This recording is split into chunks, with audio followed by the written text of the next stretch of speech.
Well, hello and welcome back. Thanks for coming back. Spectacality of a day, there's no doubt about it, coming towards the end of September, and we're at the body shop. We're going to go for a quick walk around it and see what's going on. This is a little car, by the way, that I've just acquired, and it's a little bit scruffy at the moment, but we're going to use it as a runaround car.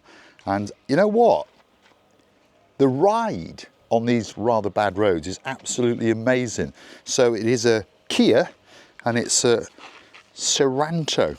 So if you're looking for a comfortable daily driver, this could be that car for you.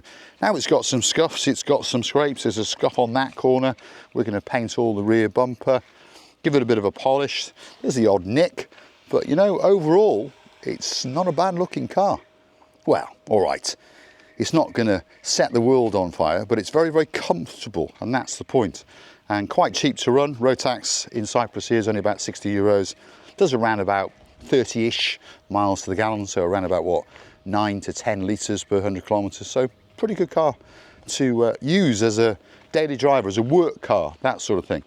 And it's a 4-door saloon, and the boot is huge, by the way. So if you're looking for a cheap car in the UK or anywhere else in the world, it's a cheap car. And you've heard me mention a lot of time, Kia, Hyundai, they're the sister companies.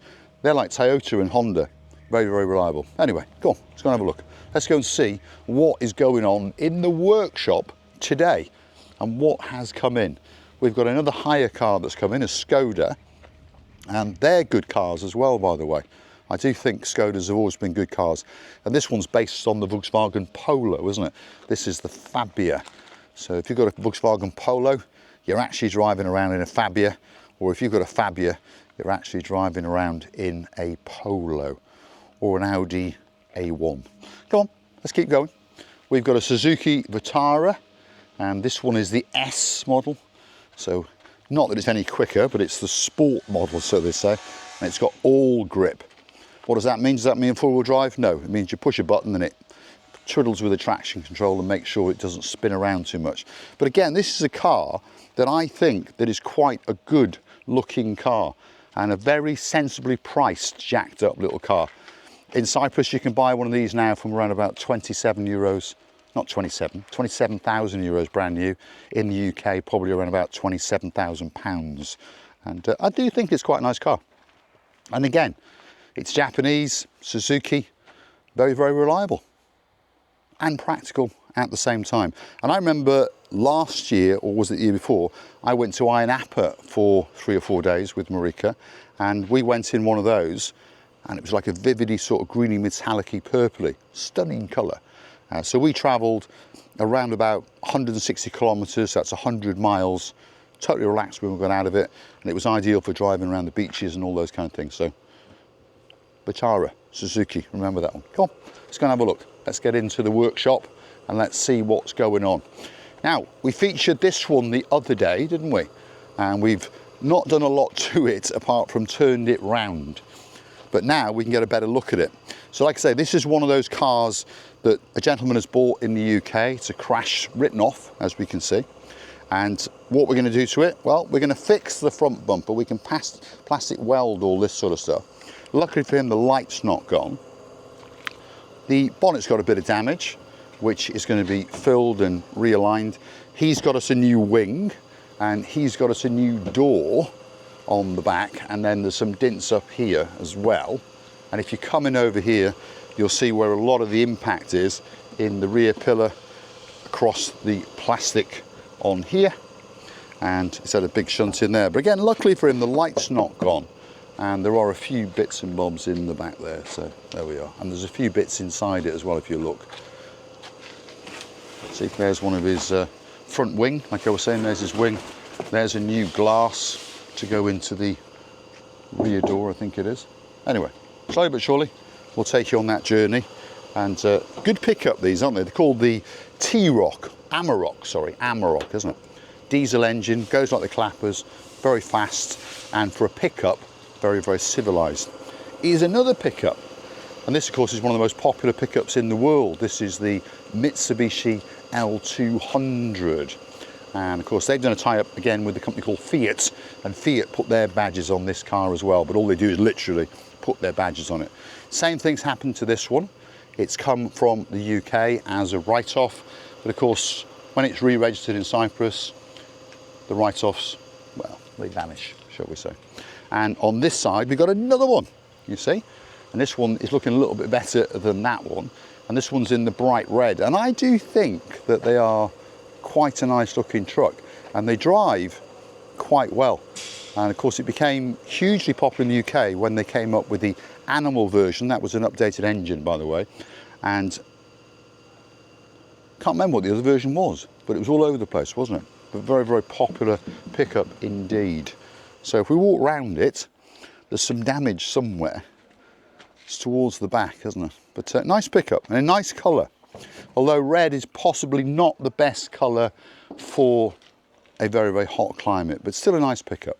It is. It's got leather interior and all those kind of things on it. Nice truck. You see a lot of these driving around Cyprus. It's had a new rear door if you want to come and have a look. So this was one of the faults on the car. It was hit in the back. So we fitted a new door. There's damage down here, which we're going to fix. So it wasn't a lot of damage on it, but of course in the UK we understand that through a combination of parts and labour and the car being off the road and having to hire you or a car and those kind of things, that's why these cars get written off. And it's still cheaper to then import them into Cyprus and rebuild them, and then there's still a little bit of money in them, shall we say. Right, come on, let's get in. We're into the shade now. So this is the workshop, and this is where all the action takes place. So let's work our way through. We featured this one the other day, and we're still monkeying around with the fit and the adjustment on the front. Because when a car goes in an accident, that little millimetre here and that millimetre there makes things difficult. But it's had a new wing on that side, fully painted. It's had a new wing on this side, fully painted, and it's had a new bonnet as well. This is all the brand new bumperish, and that light is going to be replaced again. When it's done, that's going to be a nice little van, and it's going to be whizzing around the streets of Paphos, earning a couple of bob. And these are the little bits that go into there.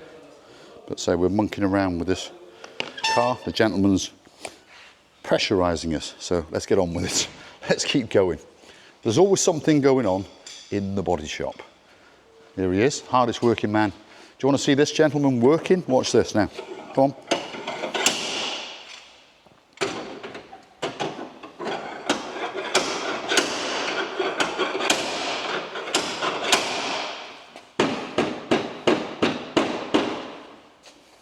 Yeah, he says it's good.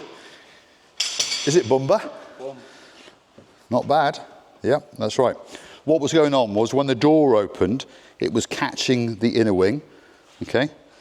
So when the door opened, it was actually just catching it.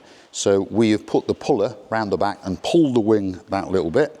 Now that is a pretty good line. And then we'll continue to put some filler on there and make it all fit. See? You're learning how it's done in the body shop. And this is it. Quite an old-fashioned tool, you see. So that can hook on to a part, and then you have this and you hold that there. And then when you do that, of course, it pulls. So an old-fashioned tool, which is still used in the car bodywork trade to this day, and will be forever. Some of the old tools are the best tools. What have we got going on? Let's have a look at this one. Nice car, this, isn't it? Very, very nice car. I don't think it's in the best colour. It's in like a dark silver. I think it should be in black or a very, very tungsten-y grey. But this one had a slight mishap if you come in and have a look at it.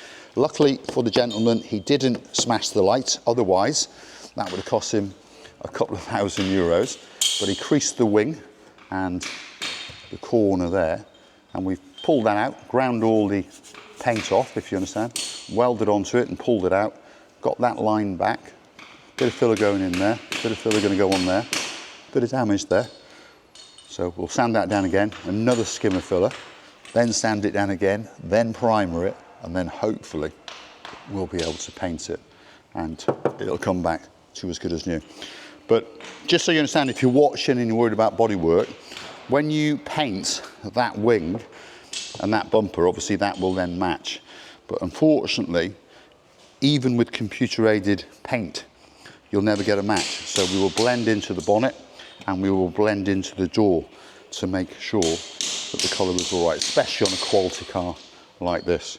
I say it's a Mercedes CLS, and this is the second generation. So it ran from around, what, 2011-ish to about 2015. This one's a 2013.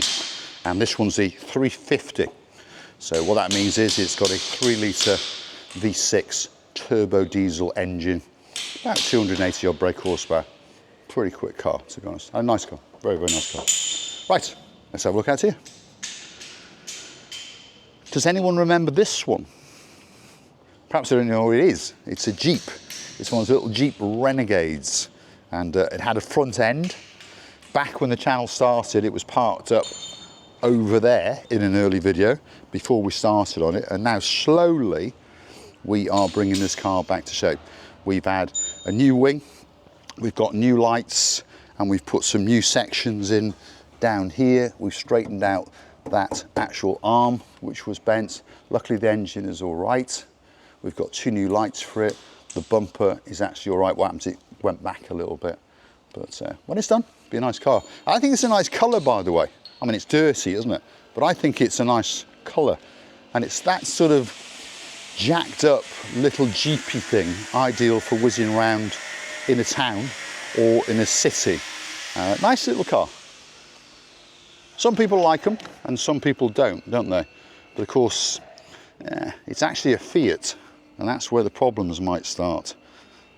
But for the young lady who is going to be given it by her grandfather, could be the ideal car. And it's in that very much in vogue colour at the moment, this like primer grey as we call it, with metallic on it. But when it's all cleaned up, it's going to look nice. It's going to be a very, very nice little car. I like the wheels, by the way. I think they're quite nice, aren't they? Got a nice little bit designed in them. And of course they're black. And I mean, when you look at a wheel on the car, by the way, it gives you an idea of how the car has been looked after, because this is one of the front wheels, and apart from a bit of dirt, there's no damage on it. And if we go and have a look at the other wheel, because you know, cars get into mishaps with accidents through no fault of the car and no fault of the owner, don't they? And again, if we just go around the outside of this wheel, no scuffs, nothing, not a blemish. So the person that owned this car before it came to Cyprus certainly looked after it. There's no doubt about that. And then unfortunately, either it hit something or someone hit it. But I say that's not the car's fault, and possibly not even the driver of the car's fault. But they looked after this car very well. And that's going to be a nice car. It's going to come back to life and probably have many, many years whizzing around on the island of Low. Right, come and see one of my favourite cars, because if it's got a H on it or a T on it, that means that Mr. Paul likes it a lot. And this has got a H on the front of it. And this is the latest Honda Jazz, which came into fruition, shall we say, in 2020, if I remember correctly. And this is a rather nice one, a rather nice black one, which has just come in from Japan. That's where it's come from. And again, similar to cars that come from the UK, a lot of them have been written off in Japan, in this case. And as we start to look at it, we understand what actually happened to it. So this door is knackered, because that's where the impact was. And it's damaged the wing, crunched the door's come out, so that's going to get a brand new door on it. And apart from that, that's it. So this car, if I remember right, the gentleman told me he's bought this car in Japan and paid for the shipping, and then you have to pay a 10% import tax in Cyprus, and then 19% VAT. And then at the port, you've got about 300 euros to get it out of the port. Then you've got to register it for 150 euros and then put an MOT on it for 35 euros. So he told me this car, all in, has cost him just over 11,000 euros, which for a 2020 Honda Jazz in Cyprus is cheap. So if you'd have bought it at a dealer, it probably would have cost him 15, 16,000 euros. So he's certainly in the money. He's certainly in the money, isn't he? And it's a fabulous car, fabulous, fabulous car. I might go and hunt one of these down on the internet and see if I can find one with some similar damage and bring it in, repair it, and just keep it, because I do like Hondas. Let's go and have a look. Let's go and see what he's doing now. There's a lot of noise going on. Let's go and have a look. He's back on that wing. So come on, let's get in there.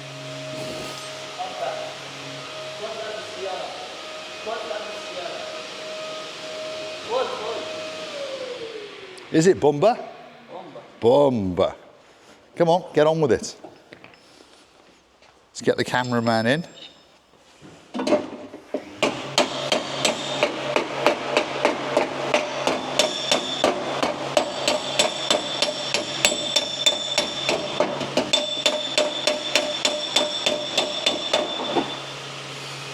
See, what we've got is, if I show you that, just pass me that one.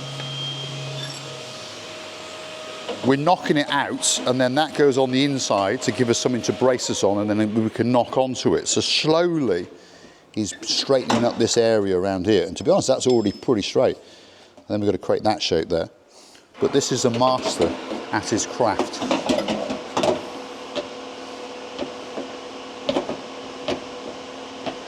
Now, I know you can't see, but he's pushing and pushing and pushing in this area here.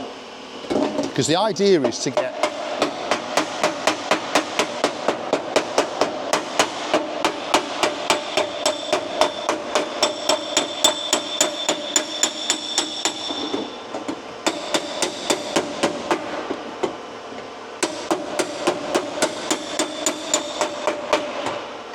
as little filler on as possible. A lot of body shops just fill, when it's going to crack. Look how close that is now. Look how close it is in terms of the shape and the fit. And again, on Japanese cars, that tolerance has to be very good. So that is very, very good indeed. And there's a bit of glue on there where people have been trying to glue it on in the past. So that shape has come back. Little crease in there which we can never get out. So we're going to sand it all down. Probably spend another half an hour making sure it's as straight as we can, and then a little skim of filler, and then remount it on the bracket and make sure it's perfect. But all the guys in the body shop take their jobs very seriously, by the way, and they do, and they work very, very hard. If you're curious to know what time we start in the morning, somewhere around about 7 o'clock in the morning is when we start. Let's watch him getting his grinder out now. He's going to be grinding away like crazy, so stick with us as we work on this rather nice Toyota Yaris.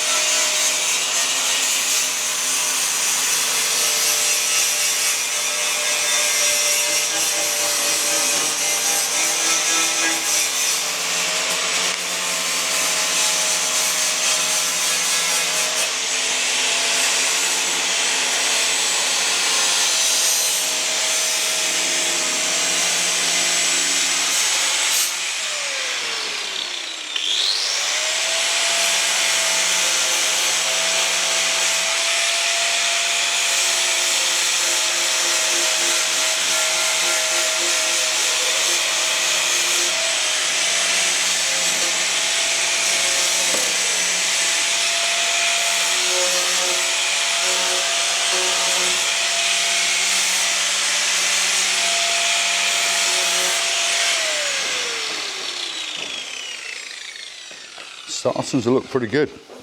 Very good. Let's come and see the fit. Look at that. Wow. Bomba.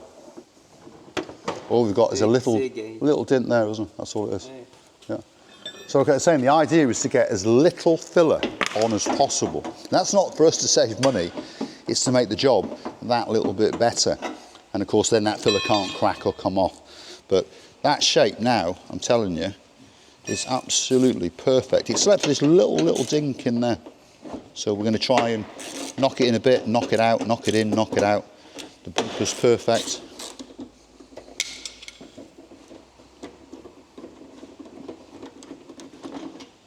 So this is what goes on in a body shop. So if you like what you see, don't forget to hit the like, smash that subscribe. Please don't forget to keep on coming back for that little bit more of our completion. That's a madness. as we take you on our travels, buying cars, selling cars, and repairing cars. Come in again, Mr. Cameraman. We're going to try and knock this little bit out.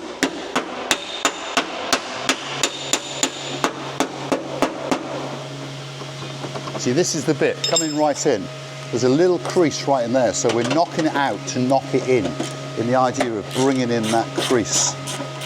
To try and get it, I mean the edge now is nigh on perfect, but just there, you can just feel this little, so Hassan he's determined, I think you understand, to get that little nick out by knocking it in, knocking it out, and getting in there, because it's right in where the metal has bended, but he is determined to do it. So I will make sure that I feature this car in a few days and show you the quality of that job, because Hassan is a star, there's no doubt about that. Like I say, if you like us, hit the like, smash the subscribe.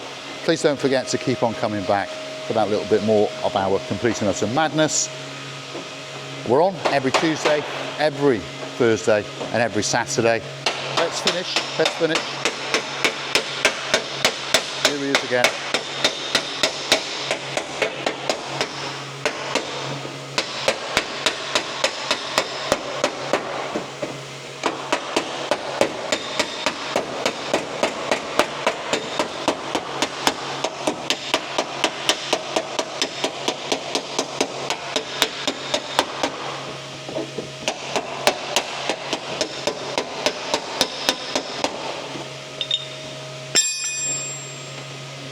Bumper. So we've actually now almost got the crease out. We know we're going to need a little bit of filler, but like I say, it's right where the steel bends over. That is negligible. I mean, to be honest, maybe even primer will get it. And now he's going to put it back together, back onto the internal bracket to rebrace the wing. Then these bolts will go in as well. So if you like trips to the body shop, let us know. And if you want to see more in-depth little bits, like watching him working, you drop it in the comments, because he's a great, great lad. And I think you understand that he enjoys what he does and he likes you guys watching it. I'll say thanks for watching. If you like what you see, smash the like, hit that subscribe. Please don't forget to keep on coming back as we take you on our journeys in the car world. See you next time.